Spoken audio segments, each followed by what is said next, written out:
everyone, I am SUDHEER Gupta, teacher in Study Hall, Lucknow. Welcome to my channel School Jaisa. Support me with your like, share and subscribe. Thank you. Continuing with the same chapter, crop production of class 8. This is the third part of this chapter. I am going according to the flow chart. This is the portion of the flow chart. We can see over here irrigation, weeding and protection from pest disease. But before that, in my last video, one thing is left. We have understood manure, fertilizer, compost and all those things. But we should know the difference of the manure and the fertilizer, because it's a very common question which is generally going to be asked by the teacher in the class. So what is the difference between manure and fertilizer? I am writing it over here. Manure and fertilizer. Don't go on the writing. They are natural. What? Manures are natural. They are man-made or made by human being. Rich in humus. No humus. Do not contain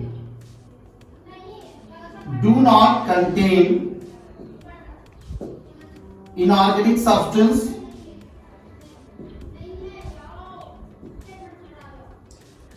Contains inorganic substance.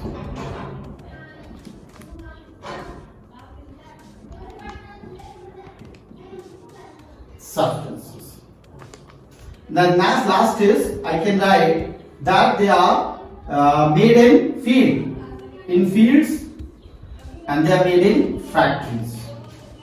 Now one more thing I should tell you, when I say inorganic substances, that means fertilizers are also going to have the inorganic salt, and those inorganic salt can be of the nitrogen, phosphorus and potassium.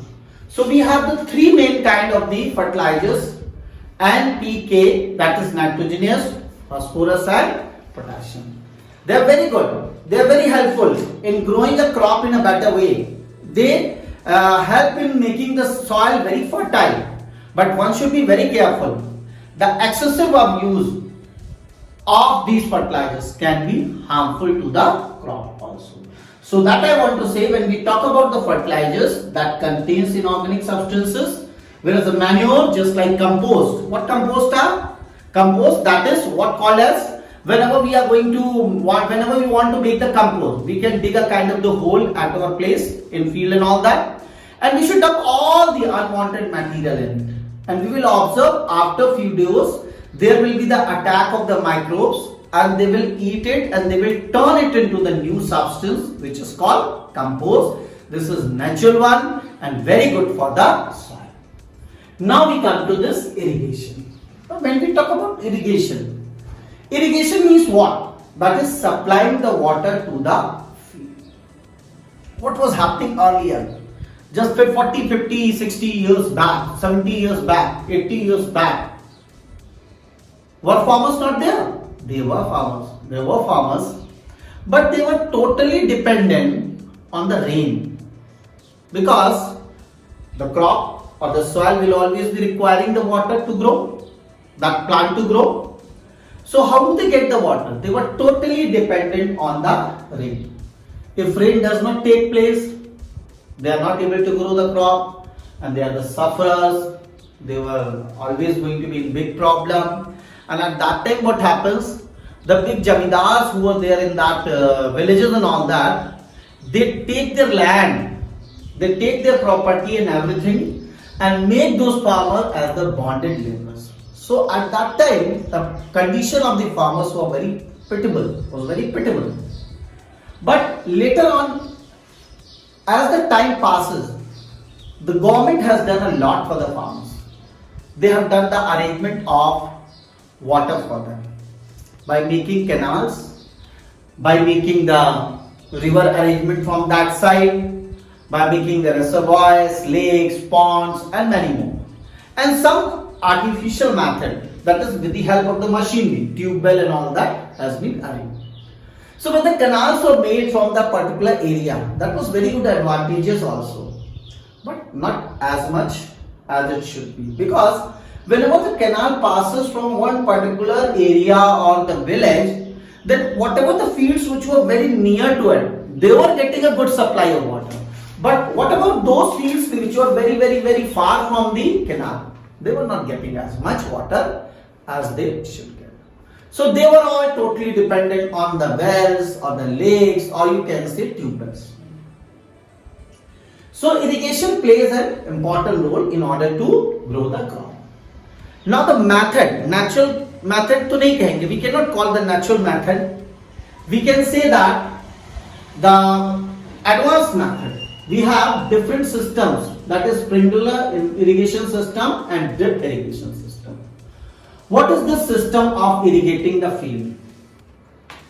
What is done in it? Actually, it is a kind of the device which is having the nozzle in it, and from that nozzle the water comes out and it's going to be moving like this. See my hand, it goes to move like this in the whole field. Means it's going to be fixed at one place, and the rod-like structures are there, and the nozzle allow the water to come out, and then they move like this, like this, like this. So they irrigate or they supply the water to the whole field.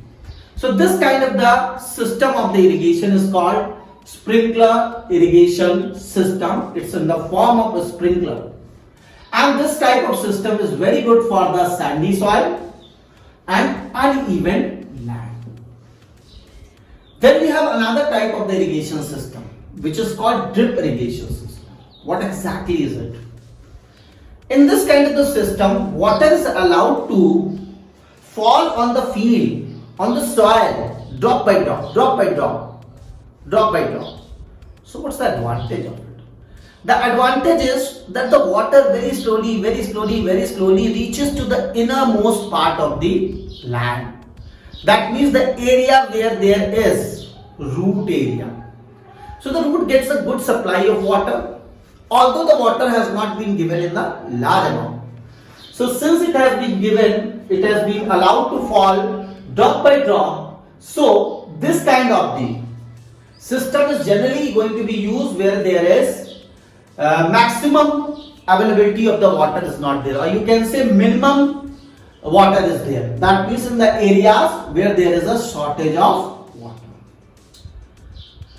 One thing more we should know, that at the time when we say irrigation is that supplying water, but when we supply the water, then the supply of water should be also in a proper manner, in a proper quantity. It should not like this, the whole amount of the water has been filled in the field. No.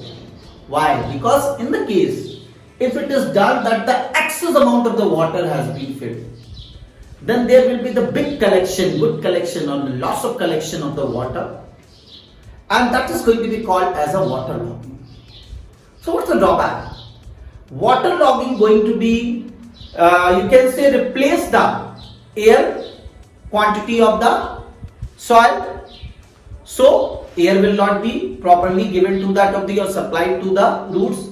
Number two, when the water would be in excess quantity, then lots of mineral soils are going to be get collected in that area, and that will harm the roots and the plants. Now we come to the next thing, that is the weeding. So irrigation get completed and we come to weeding. What weeding is? Before than that, we should know what weeds are. Weeds are unwanted plants. I told you earlier in my previous video, when the plants are grown, then the seeds are sown in such a way that the plant should grow at a definite distance. Seeds are grown accordingly, seeds are sown accordingly at some distance. Why? So that the equal good amount of the water, sunlight, nutrients should be easily or comfortably received by the plants. But what happens when unwanted plants grow along with those plants which we require, which we want to grow? Then the sharing of that sunlight, water, nutrient is done by the, or taken, that amount of water, sunlight, nutrient is taken by weeds also. So automatically there would be a lack of these things for the good plants and good growth of the crop will not take place. So weeding is what? Weeding is to remove that unwanted plant, remove that weed. So weed is the unwanted plant which grows along with the good plant, competing with that of the good plant. Competing in the sense that I understood that we take these required things. Weeding is to remove all those, and that can be done manually with the help of some small devices. And nowadays we have some chemicals also. That is herbicide, weedicides are used. How is it done? It is sprayed in the area and the weeds are going to be get removed. And they are well formed matter. Now we come to the next thing, that is protection from pests and disease. What pests are? They are the organisms that attack and damage the crop, that you have seen grasshopper, titty, as well as they are rodents, that means they are rats which eats the grain, insects like this and this which harm the crop. So these pests can be controlled by using pesticides, insecticide, rodenticide. Pesticides kill the insects and all that and many more pests. Rodenticides are those which kill the rats, because rats harm the crop by eating the grains, by eating the plant content. We should know that there are sometimes fungus is also there in the crop. They are called, such as in the case of wheat, the two fungal diseases are rust and smut. So fungicide can also be used to remove that fungus. In this way we have completed these three steps of the flow chart. Now the remaining we'll do in the next part of this